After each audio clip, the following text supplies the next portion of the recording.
This is the Baltimore Annapolis Psychotherapy Podcast.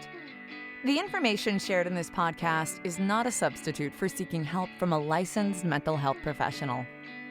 And now, here's Laura Reagan, LCSW-C, with today's episode. Hello. Today I'm very excited to be doing an interview with someone I admire very much. Keri Nola is a licensed psychotherapist and coach to healers who is located in Central Florida, but works with people everywhere. So, Keri, I just want to say thank you so much for agreeing to do this interview with me today. Oh, you're so welcome, Laura. I'm honored to be here. Thanks for having me. I'm delighted that you're here. Can you tell me a little bit about you and what you do?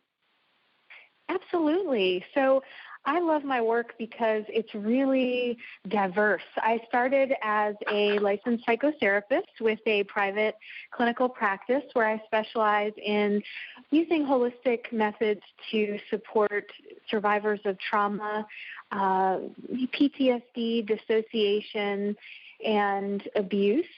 And I love that work so much that it evolved into doing weekend workshops and healing retreats at the beach. And then I found that I was having so much success and abundance and feeling so rewarded in the work that I was doing that other healers began to ask me how I was structuring my practice and what I was doing to welcome the success that I was having. And so I began to coach other healers in growing their practices as well. So I now have a virtual coaching academy where I work with healers all over the world in not only the external marketing strategies and techniques, but those internal blocks that kind of keep us from stepping into the fullness of who we are as healers to do the work that we've come to do on the planet right now. So kind of in a nutshell, several different areas of ways that I support people, but I really appreciate the diversity, and I feel like it's great for my self-care, and it helps me to be really fully present in using all of the different aspects of my gifts. I love that. One of the things that really brought you to my awareness is, as you know, I found out about you through Facebook and some of the Facebook groups that we therapists participate in. And when I realized that you work with survivors of trauma, PTSD, dissociation, and abuse, that's my specialty area too. So hearing you talk about your work from such a heart-centered perspective really spoke to me because many therapists would say working with people who have trauma can be a very challenging type of work to do. It's extremely challenging for the clients, and it's very challenging at times for the therapist too, to make sure that we take care of ourselves as we're helping our clients take care of themselves. So that really connected for me, and just hearing the way you talk about your work through your posts on your Facebook page and your blog posts, it just really connected for me, and that's why I wanted to get to know you better. So one of the things I love about what you do is that you use holistic healing techniques in your work, and I think it comes from a very heart-centered place, as I said, and I know you've said that. So for me, I've really been on a journey personally and professionally to reconnect with myself, and I think maybe a more spiritual part of myself that I've been ignoring. So in my life and in my work with clients, I'm able to bring my most authentic self. I found that when I do that in that way, things happen in therapy that are so powerful and move the process in such a different way from traditional talk therapy where, it's very clinical and kind of detached. When you're bringing your true self into it, your clients benefit and they connect and just get so much more out of it. So just so interested in how you do that, both in your work with clients, in your clinical practice, as well as in your coaching.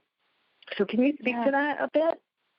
I sure can, and thank you so much for sharing the way that you've been experiencing my work. It's always fascinating to me to have how other people experience me and my work kind of reflected back, and it helps me to really remember why I do what I do and to validate that it is different at times than what we are traditionally taught. I know I came from a very research-based institution for my education and my master's degree and was taught very traditionally. And while some of those things really worked to create the structure and framework for the beginnings of my practice development, I quickly found that they weren't terribly satisfying in terms of long-term relationships with my clients. Even in the work I was doing with myself, one of my main holistic premises is that it's not my responsibility to heal people or to get certain results in the lives of my clients. And the reason why I think my self-care and why I don't often get overwhelmed in my work is because I just take responsibility for me and how I show up, and I allow my clients to take responsibility for how they show up. And then in that space, we co-create a healing experience that looks exactly how they need it. Because this whole cookie-cutter idea of using one technique for every single client, it just never resonated with me because every client's different, and no client has experienced the same exact trauma, even if it might look like that on the outside. Their story and their experience is completely unique. And talking about using holistic approach and mindset, for me, the first thing is allowing my intuition and the essence of who I am to be present in the space, because my human self doesn't often know what to do or how to handle something, but my spiritual essence, when I can be with somebody's energy, always seems to know what to do, or is willing to ask instead of assume or guess or take responsibility for knowing something that I just don't understand yet. And I really feel like that nurtures my own intuition and true essence, and it also gives my clients permission to trust their own instincts in the process rather than to rely on me, because I don't know most often what it is that they need or what approach will even be best. But I do continue to give myself permission to trust that between the two of us, we will come up with the exact way of being together that's going to be the most healing. I could talk about this for days, Laura, so I want to take a breath and just invite you back to the conversation. I don't know how that sounds, or No, I'm really with you on that. It's I think as therapists, sometimes if we're not careful, we can get caught up in the idea that it's I have all the answers, and people come to me and they ask me for help, and I make everything better. And of course, that's not what we're really there to do. But sometimes, you can get caught up in that without even realizing it. And, I always think about, if I am the client, do I think the therapist has all the answers? No, I really kind of feel like I know what I need, and, I just need them to help me see what I'm not seeing. So, honoring that each person's contribution to the process, and how, it's not all on the therapist to make it all better. It's not on the therapist at all, really. It's something that you create together. I really like how you said that. Can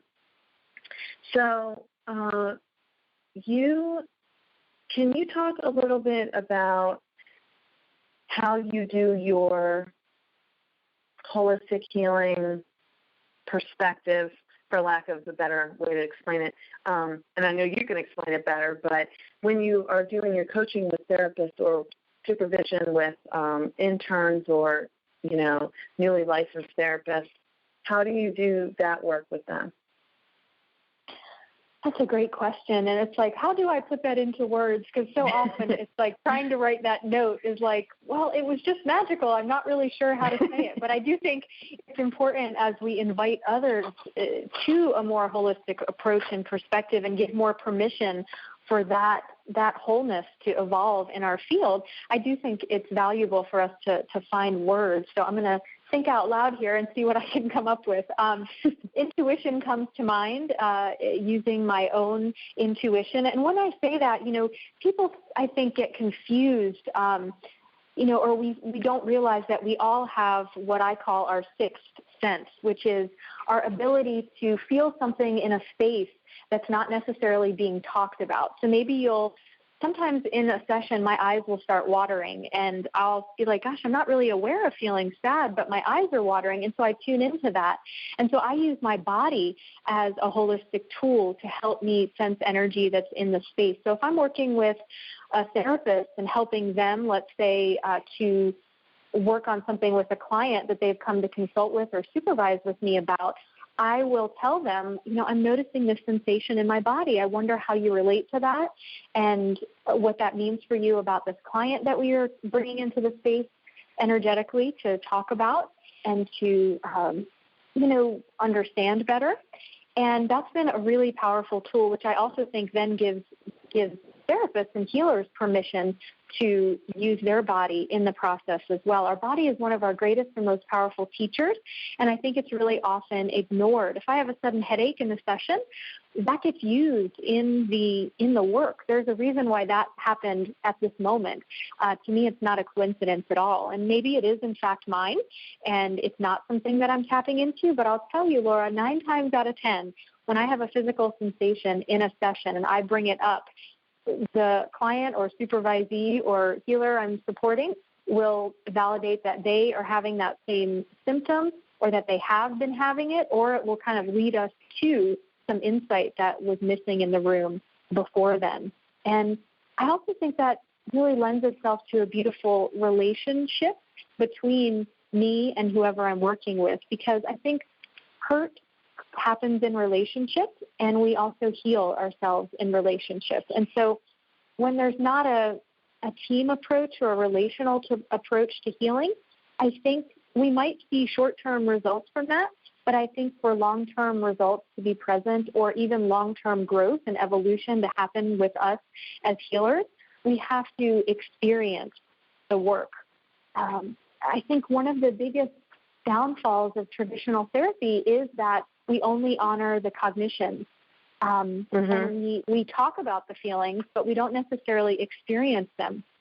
We're almost trained in a way to shut down feelings, or in my EMDR training, as we call them, abreactions. We shut them down because I think we're afraid, maybe because we haven't allowed ourselves permission to go to those deep levels of feeling and release, or maybe we don't know how to hold that space for our clients.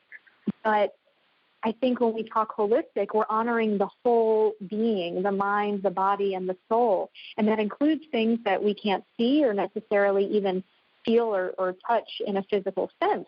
But nonetheless, it is there with us. And to me, that when I talk about holistic, it's about an honoring of all those different elements, not just focusing on one, but allowing there to be a marriage between all of them in the healing. Very cool. It's like you're saying that you're really talking about everything that's happening in the room, and not just the cognitions and the verbal things that are being said. You're talking about the body sensations. Yes. And to me, it's more important what's not being said, right? Because sometimes I think a lot of what we're saying is really just a distraction from, we hear the term the elephant in the room. And I think a lot of times we use words to distract or ignore or to suppress or repress things that we're scared to bring to the surface, both in our role as a healer and clients. And I loved earlier when you thought of yourself as a client and you put yourself in that role, because I think the other piece of doing really deep sacred work in our field is that we've got to be willing to do that deep sacred work ourselves. And until we experience that, it's really hard to hold it with or for somebody else. And that's, I think, where one of the biggest power differentials shows up in healing is when we sit in a chair on one side of the room, but we haven't balanced that out with sitting in the chair on the other side of the room. And I agree so much with what you just said. And it's, it's that one down. The client isn't one down, you're one up on them. And if you are coming at each other as equals, there's much different energy in the process. And I love what you said too about the elephant in the room, because that's so true. Even for us as therapists, when there's nothing being said and you are thinking, well, what should I say? What should I say? And want to fill the space with talking, even though we're trained to just sit with it. That whole tension that's in the room and everything that's happening is part of it. And you can drown it out, just try to ignore it by talking over it, or just let it happen. And I love just what you said about the sensations you feel in your body. I definitely, with my clients, talk to them about the sensations that they feel. I've never thought to talk about the sensations that I feel. But I certainly do, just like you said. I'll have feelings, sometimes my eyes will water, or various things. My stomach, I'll get a feeling in the pit of my stomach, or anything. Yes. And all those things, when we make them relevant, and even if it's not something for the client, or if it's in my experience, it's distracting me. So until I give it voice, either just within myself sometimes or externally, I think it then clears the air. Usually the symptom clears, and then we can kind of move beyond it. But I think it brings our humanness into the room. I remember earlier in my career, I had some really brave adolescents that I worked with. And what I love about adolescents is so often they're willing to say the thing that grown-ups won't say. And a couple of times I had a few of them that were like, God, I just wish you would take your shoes off and be real. Why are you sitting over there with your legs crossed and you're so professional, and you've got your, clipboard sitting next to you, and it's just I just can't find you. I can't relate to you. And it was huge. And I was even able to be grateful at the time, although a part of me was taken aback. But it was such important feedback that our clients want us. They want us in the process. They want to know that we have feelings too, and that their story moves us. And we can maintain boundaries and appropriateness. We don't have to tell our whole story, and we can also relate, and there are ways to do that, which I think is an art that we develop over time as we have the courage to get to know ourselves better and be willing to do more and more of our own work, because we can only take the clients as far as we've been ourselves. So if at any point we stop our own process of growth and consciously seeking that out, then it starts to become really frustrating working with clients, because we feel stuck with them too, which is really just a mirror that we're feeling stuck within ourselves. Or that's been my experience anyway. So I agree. That's good to hear you say that. It's affirming to hear that. Yeah. So when you were talking about doing the work with clients and the body sensations and that whole part, I just thought how much you must have to be present in every session, just how much you're giving of yourself in every session that you have. And how do you kind of recover between sessions, and, what type of self-care techniques do you use? How do you do that? Because when for me, it's, again, doing trauma work, it can be so intense. Mm-hmm. And then typically I would have, in my practice, a 15-minute space in between sessions. Sometimes it'd be as much as 45 minutes. But, in that time, how do you transition from giving what you gave to coming back to yourself and then going to give what you're going to give to the next person? Yes, thank you. I love that question.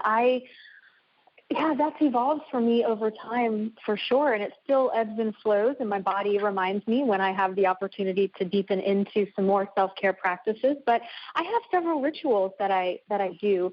One is an opening ritual at the beginning of my day, which is kind of a blessing. I bless the space. I bless the intention of how I want to show up and how I am willing to hold space. I ask for support from universal energies that be, because I know that I'm not doing this work by myself. And when I start getting into my ego space, believing that I am doing this work by myself, that's incredibly tiring and overwhelming. And again, that's that piece of taking more responsibility than is my own.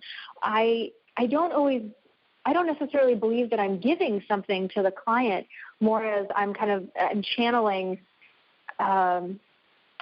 messages or information that will help them reflect them back to themselves. And I think that helps me to stay really clear as well. Being in private practice, I love that I can structure my own schedule in a way that works for me. So I never see more than 4 to 5 clients in a day, and I always have at least a half-hour break between each client. And if I do book any back-to-back clients, I do that very strategically, knowing the work that I do with each of them, and I kind of prepare myself energetically for that. And during that time, I release the work that we did. I wish the client well and trust that they're going to be able to hold and continue to integrate what we've done in a way that's meaningful to them. And I check in with any parts of myself that may have gotten triggered or awakened in response to anything that we did, and I offer those parts of me support, or I commit to coming back to them later in the day when I will make time for that.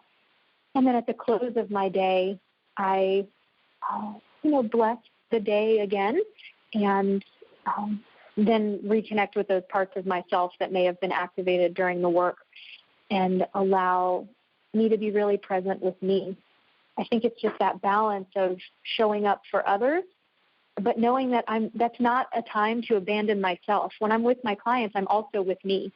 I am internally working with the parts of me that come up, and it's not always easy, but it is important to me, and I work and practice regularly on how to hold that dual attention, because the parts of me that I'm not paying attention to, they often have value to give in the session. And so if I'm not paying attention to them, I can't offer their gifts to my clients. And then I also become really overwhelmed with the process because I'm not taking care of myself. And this is so helpful for me, Laura. I don't even know that I realized all of this, so thank you for the opportunity to say it out loud. This is like clicking for me too. Like, yeah, I do these things, okay, and not all the time, but I'm committed to practicing this. Well, I just love what you're saying. This is why I wanted to talk to you, because you have so much to offer when you talk about this that's different from. It's so different from what we learn in grad school. I mean, nothing that you just said was mentioned in grad school to me, other than just, make time for self-care. You should get your own therapy. We all hear that. And I am a great believer in those things, but, you might think, oh, well, I go to the gym 3 times a week, so that's self-care. I'm very committed to self-care, but, you're ignoring your body and the parts of yourself that are triggered by things. And when I say you, I mean I've done this. I know it's not just my problem. It's a common thing for all of us. Yeah. So I've begun to think of self-care in a completely different way. And I thought I was pretty good about it. Yeah. Well, I think when we think self-care, we think, getting a pedicure or a massage or taking an afternoon away from the family and being by ourselves in nature. And all of those things are beautiful. But the reality is self-care is about staying at home with ourselves. And I think that's the piece of self-care that I used to miss, and that whenever I am feeling overwhelmed, it's really not that I need a massage. Yeah, that might be great for my physical body, and that can be a part of my self-care routine, but what helps me most quickly to become more present is to figure out where I've been abandoning myself and come back home.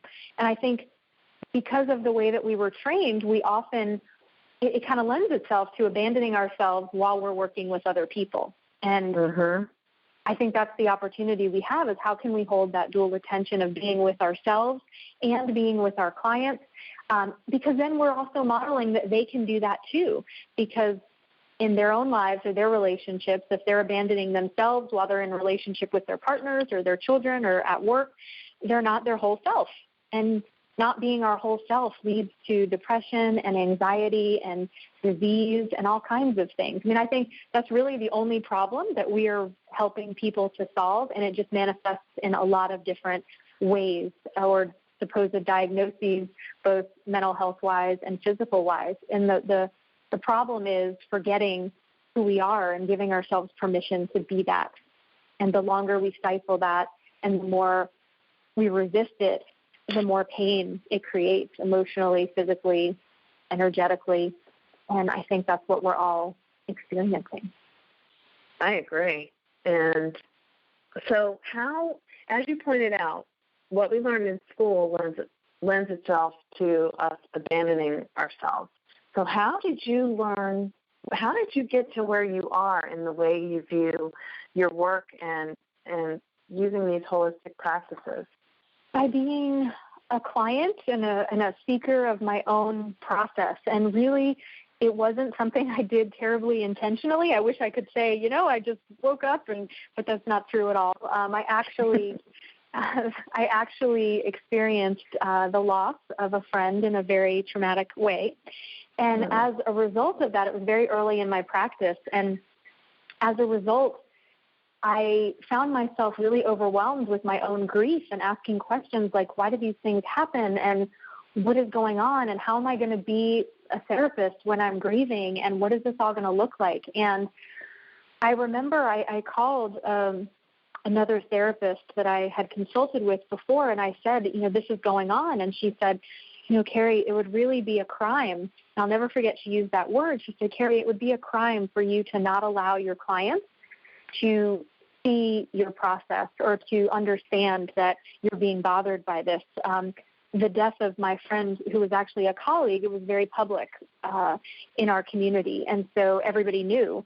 And it really started, that was the introduction of the shift for me of how I could be me with my clients while still maintaining those healthy boundaries. And that just looked like calling clients and saying, I'm really needing to be present with my grief today, so I'm going to reschedule our appointment. And then when they would, feel sad or give their condolences, I would accept them. And I would say, thank you so much for holding that space for me. I look forward to returning to our work after I've given some more attention to my own sadness here.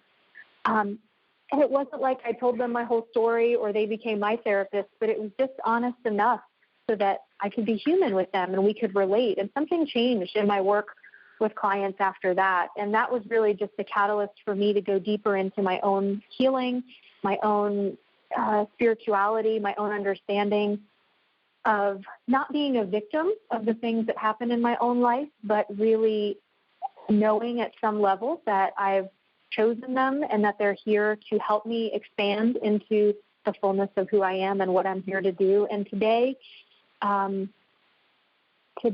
her murder has been one of the most priceless gifts that I've ever unwrapped and sat with in my whole life.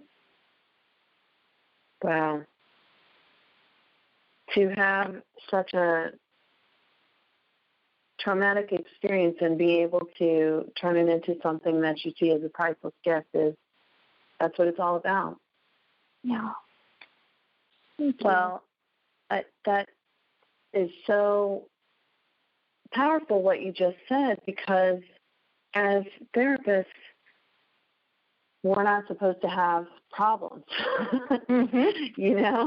We're supposed to be fine all the time. And, I know many other therapists and myself at times, there have been points where, having a loss in the family or something traumatic happens, and, it's how do I balance my grief with, or the experience I'm having if it's an illness, with the work that I'm doing with clients. And, typically it's kind of what I think a lot of people do is try to act like nothing's happening, but you're not really yourself, and your clients can see that too. Yes, and I think that's it, is to believe that I'm hiding something that I'm really not good at hiding, nor do I want to be modeling that. It was a big moment for me. And I love how you just put that our clients know it too. And I believe that my clients are incredibly intuitive, and I don't want to devalue that gift that they have in our relationship as well. And to me, it's about being honest to myself first and foremost. Am I in a space to show up today to hold space for my clients? Am I in a place where I can, hold what I'm going through and still create that sacred container for their work to be done? And there are days when, honestly, no, I can't do that. And it doesn't have to be the death of a loved one or, something tragic. It can just be the reality is that day I just don't have it, and it's just not how I'm able and willing to show up. And I can't tell you how magical it's been to have the courage to tell my clients that, and how wonderfully they've received it, and how it's deepened our work together. And given them permission to do the same thing in their life. It's like we talk to clients about self-care, and we talk about how to do X, Y, or Z, but it's kind of like telling your kids to do what you say, not what you do. And I think that's true for our clients. It's like I don't need to talk to my clients about self-care because they're watching me do it in the sessions with them, out of the sessions with them. When I cancel, it's like just because we have a standing appointment doesn't mean we're always going to meet at this day and time, because the reality is I can't know today if I'm going to be able to hold space for you next Thursday at 2 o'clock, because it's not next Thursday at 2 o'clock yet. So right now that's my intention, but my clients know that I'm going to be honest with them, that if we get to next Thursday at 2 and I'm just not there, in my mind, they're going to get a call saying so, and we're going to find a better time. I love my clients and myself so much that I find the courage to tell the truth because it feels good for me. And I want my relationships to be clean and clear. I love that. Wow, this is really, this is exactly what I was hoping we would have in this conversation, but at the same time, I didn't know how it would go. So I'm so grateful for how open you've been to sharing so many things. So I think I started a blog series about holistic practices that can complement talk therapy, and I've begun to make my practice more intentional with using mindfulness techniques, talking about body sensations, somatic things, and affirmations, and a lot of different things that aren't part of your traditional medical model, clinical therapy process. Can you say a little bit about some of the things that you do or encourage clients to try that relate to those things? Absolutely. I mean, I have training in more traditionally recognized holistic techniques, which we might look at, like emotional freedom technique or tapping, EMDR.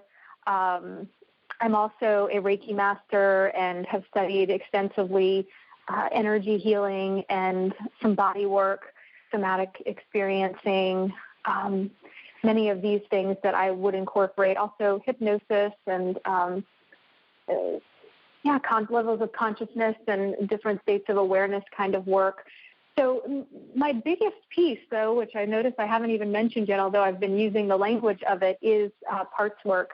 or ego state work. And I don't know how holistic people think of it as, but I think it's probably the thing that's most present in my work across the board, no matter who I'm talking to, including myself, and that is, how do we honor the different parts of ourselves and let them all be present in our experience? Because I think the parts of us that get attention are usually the ones that are acceptable and lovable, but the ones that need our attention most are the unsavory ones, the ones that feel deep sadness or deep shame or deep fear, and they tend to get left behind. And I think that's why we're not experiencing wholeness or healing, because we haven't really addressed the parts of us that need that attention. And it's not about healing those parts or cutting them off or having those things not happen in our lives anymore. For me, it's about allowing those parts to have a voice and supervising and parenting them in a nurturing way so that we don't need them to be any different than how they are. We just realize that we can sit with them and supervise and support their processes and love them as they come, rather than needing them to stop being sad or stop being ashamed or stop being angry or stop being afraid. And I don't know that it gets any more holistic than that. When we holistic means whole and accepting the whole. And we can go into all kinds of woo-woo techniques. I mean, I can sense energy and I channel different messages for people as they come to me. But I think at the end of the day, it's about falling in love with all parts of ourselves. And that's really what's most present in all the work that I do with anybody. Wow. You have a lot to offer. Oh, thank you. Thank you. So, one thing I wanted to ask you about is in your practice coaching with therapists, I know there are a lot of practice coaches out there, and I've worked with some, and, each coach that's out there kind of has certain areas that are their specialty. They can't possibly address every possible aspect of your business. And what is so different about you is that you talk about removing blocks, the internal blocks to building a successful business, I guess. So can you talk more about that? Because I will not be able to say it as well as the way you can explain it. Oh, sure. Yeah. And I think you did just capture the essence of it. I think there are people that talk strategy and structure for business really, really well. And I can teach those things, but one of the things I'm being more honest with myself about lately is the truth that I'm really here to help awaken healers to what it is they're here to do, and to introduce them to parts of themselves that may be sabotaging that from happening. So my coaching is really more, I call it therapeutic soul coaching, where we're going to together investigate and explore why it is that you haven't built what it is that you want yet. And I've found that no matter how much structure or strategy you have, if you're not working with the parts of you that are sabotaging that progress, then those structures and strategies become irrelevant. And it's really about the partnership between your inner world and then those strategies and structures at some point when it's time to put in place. But even without structure and strategy, if you have your inner world together, you become like a lightning rod, just attracting to you what it is that you're ready to receive. I know that at the beginning of my career, I had a terrible website. I didn't know the first thing about writing that. It was basically my resume or some biography, and it didn't work at first, but I never changed anything on my website. I just did some inner work, and all of a sudden, it was like my business exploded, and I had more clients than I could even handle as a one-woman show. And that, to me, is evidence that it's really not about the external. Those things can help, and they're great, and they absolutely have a place and a time. And when you do the inner part, you're completely empowered to just welcome what you want, because being you is enough. And I'd say that's what is really the work that I enjoy doing most, is helping you to be you so that your clients can find you. Because I just did a blog video about this week, Laura. You may have seen it, where I was saying your clients are looking for you, but if you're not being you, they can't find you. So you wonder why people are, we get to those points where we're like, why isn't my phone ringing? Why aren't people calling? Well, it's because they're looking for you and who you actually are. And a lot of times we're performing or using a costume or a mask.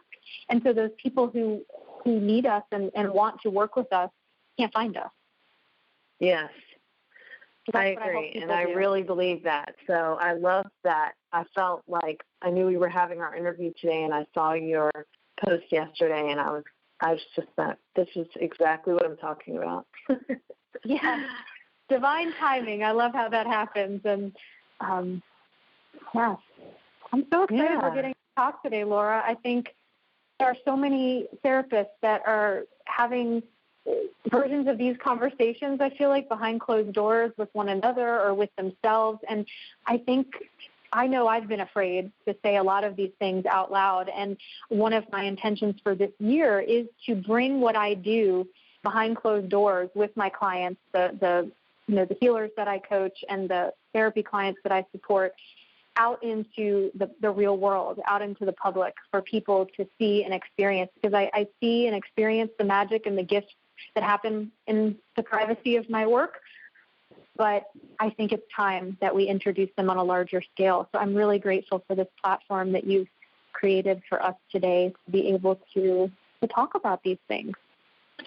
Well, thank you. I feel that there's no question in my mind that if people want what you have and you're showing who you really are so they can find you, they'll, your practice will be abundant. For you, for me, I mean, what you talk about, like I said, if I were looking for someone who offers what you have and I didn't know it was you and nobody else was saying that they did, I would just settle for, a therapist who really wasn't offering what I was deeply searching for. And that's what the time that I am in my life, when I'm in a real searching journey right now. And, I feel like it's an awakening. So it's not a bad thing. It's wonderful. But, I would be, that would be the kind of service I would be looking for if I were looking for a therapist right now. So, not letting people know that that's what you do, you're hiding it, making it they can't find it. So I'm glad that you want to show up more fully and let people know what you're really doing. So I have one more question for you. Sure. Can you tell me about, I know you do healing retreats for therapists, and I know you mentioned at the beginning, I don't know if you do it for clients as well, but can you talk about those and what you do? Yes, that's one of the favorite parts of my work, is to be able to kind of carve out an extended period of time to be present with our inner journey. And so I go on my own personal retreats, and they've been so powerful that I began to offer them to others. I started offering them in my therapy practice with clients, and I take a group of clients to a house on the beach for about a week. And for a week, we're not mothers or wives or, employees or, siblings. We're just us. And we have time to unravel and to fall apart and to not have to dress up or say a certain thing or be anything to anyone. And we can just really allow those parts of ourselves that want to be seen and heard to have that sacred space for it to happen. And just this year, I began offering that, or rather late last year, actually, began offering those retreats for healers as well, because I think so often we're the ones holding sacred space for others, but then who's there to hold that sacred space for us? And I have some retreats coming up, actually. I want to do one out in California. They've been on the East Coast here, closer to my home, but I have a business partner who is an incredible healer and spiritual teacher, and him and I will be partnering up to do some of this work with healers on the West Coast as well. So I absolutely love that kind of work. I've started, my clients actually, they're my greatest teachers, and one of the things they were telling me was, like I feel like I can't fall apart. Like most of my sessions are 90 minutes to 2 hours. I don't find that I can do the kind of work I do in 50 minutes. And so they were still telling me, though, I feel like I can only fall apart to a certain extent, because after this, I still have to get in my car and pull it together to go home and be mom, or to be partner, or to be employee or student, or whatever role it is that they play in their life. And they were asking me for more. They were asking me for an opportunity to have enough time to fully unravel, so they could get to those dark spaces that were asking for their attention that our traditionally timed sessions didn't lend themselves to. And I think that's the beauty of retreat work, is that extended period of time where we can go inward and really be with ourselves without the fear of having to pull ourselves back together in enough time to play those roles that we have taken on in our life. Yes. So will you be offering any retreats on the East Coast this year, or is it only on the West Coast? It'll probably be a little bit of both. I'm really just going off of inspiration, and I try to plan one at a time because they are very intense and there's a lot of planning that goes into them. So absolutely, it's an intention of mine to, work with the healers that are ready on all the coasts and beyond. So definitely stay tuned. I'll have them on my website. I always share that with my email community first. So people are welcome to join my community, and stay tuned. So where can they find you online? Sure. So probably the best place is my home base. That's my website, which is kerinola.com, KERINOLA.com. I know it's lots of spelling for my name. So that's one way. And then I also have a Facebook group for healers where I'm sharing daily inspiration, and that's a great place to connect as well. And all that can be linked to from my website. And on my website, I have a free gift with my favorite 3 marketing secrets that kept my practice thriving for the last 10 years. And if you sign up for that, then I keep you posted on my weekly blogs and also my upcoming events as well. Great. Well, thank you so much for sharing your time today and all of this knowledge, which I'm just soaking in. I know that I'm not the only one who's going to be like, wow, and just wanting to know more. So I really appreciate you being willing to do that. And it's inspiring for me. So I'm just kind of like, basking in it right now.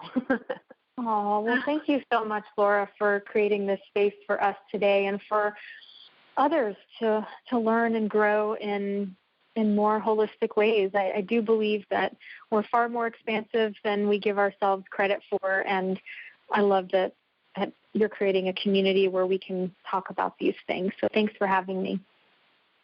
Thank you. All right. So if you want to visit Keri's website, again, that's www.kerinola.com, KERINOLA. And thanks again for being here today. Signing off.